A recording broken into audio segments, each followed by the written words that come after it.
Per la categoria ragazzi sono 8 le serie in programma, sono partiti per l'8ª Marco Esposito, Veneto Banca Montebelluna in 2, Filippo Marano per il Nuoto Belluno in 3, Luca Crema per il Veneto Banca Montebelluna in 4ª corsia.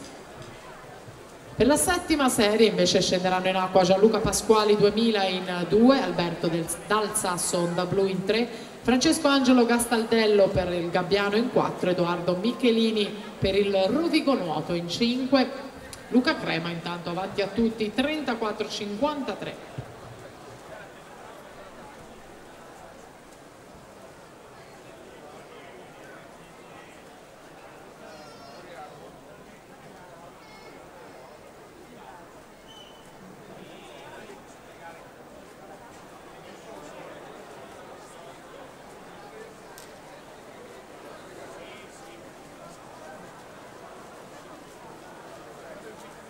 Luca Crema con un